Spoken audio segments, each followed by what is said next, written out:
Many kids are labeled anxious years before anyone ever considers ADHD, especially girls and also boys who are trying really hard to do the right thing.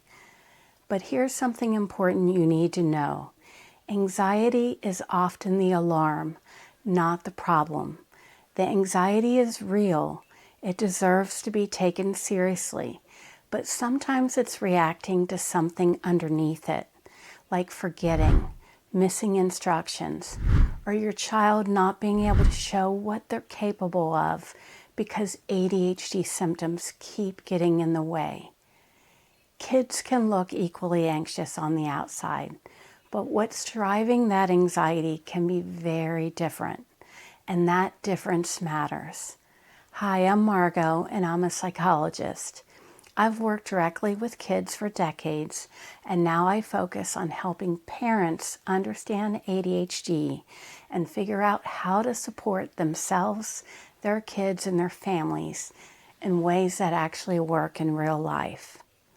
In this video, I'm going to walk you through some ways to tell when anxiety is the primary issue and when it's actually a response to ADHD, and why so many kids get stuck in that place where anxiety support helps a little, but not enough. The reason this gets missed so often is because we tend to focus on what anxiety looks like, instead of asking what it's responding to.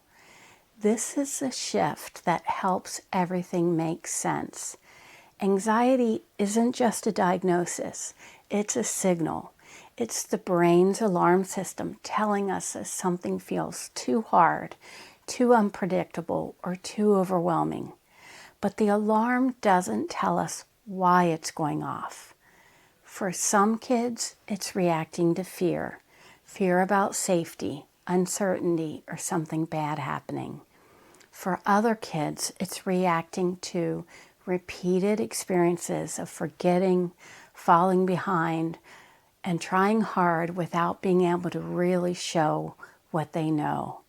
So the question isn't just, is this child anxious? It's also, what is this anxiety responding to?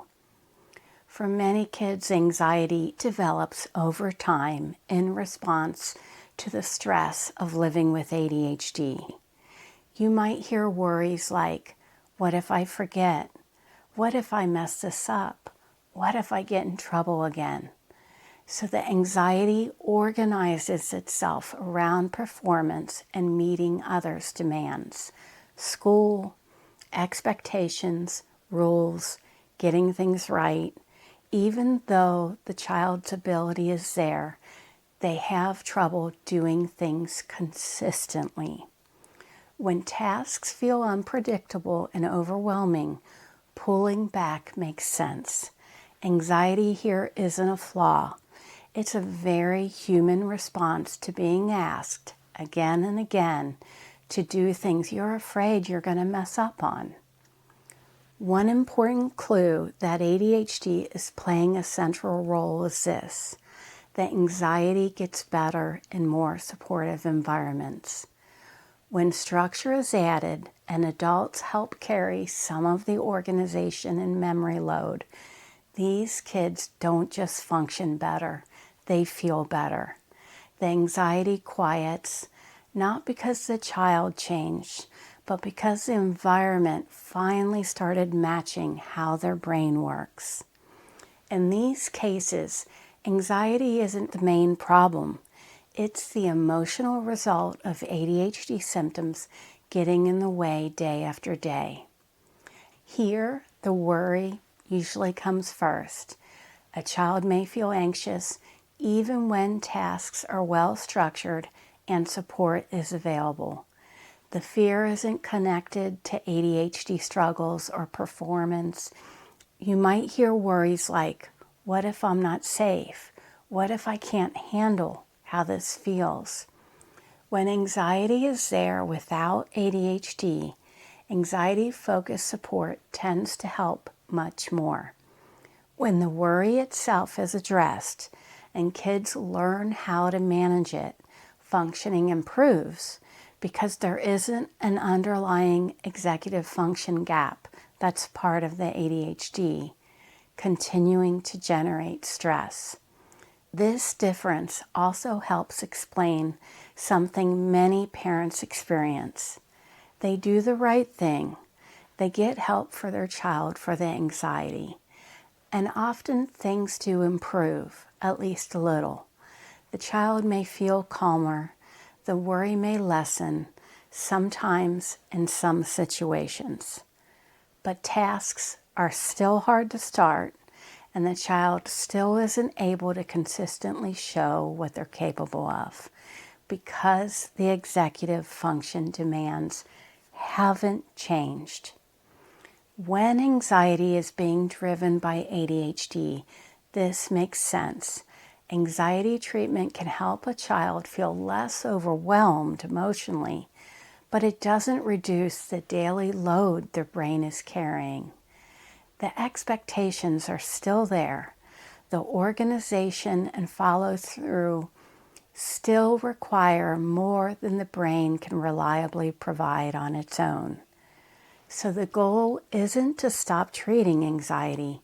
The goal is to recognize when anxiety treatment alone isn't enough. When ADHD is identified and supported, expectations are adjusted, structure is added. Adults help them with the planning and remembering that their child's brain struggles to manage independently. And when the load decreases, the anxiety has less to react to. Not because the child suddenly becomes more capable, but because the environment finally started matching their needs. Once you understand how closely ADHD and anxiety can be intertwined, another important question comes up. How do we actually tell what's driving what? This can't be reliably sorted out with a quick checklist or a short appointment. I wish it could.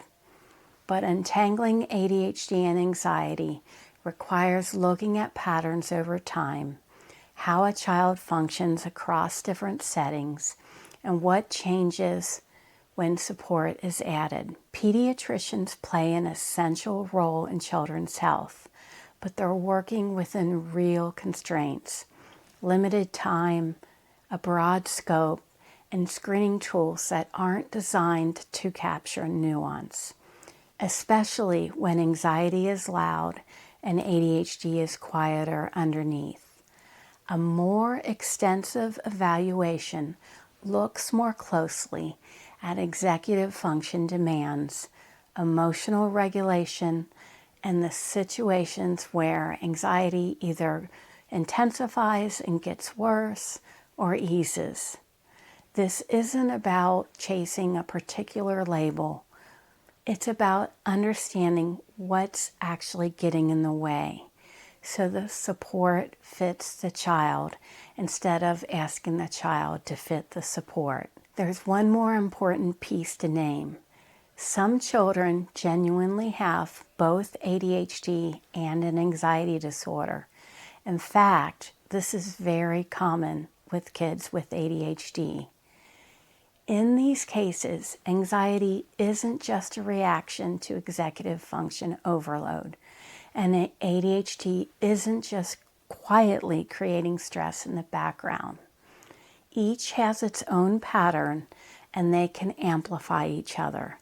Support in these situations needs to address both, reducing executive function demands and helping the child build tools for managing worry and emotional distress.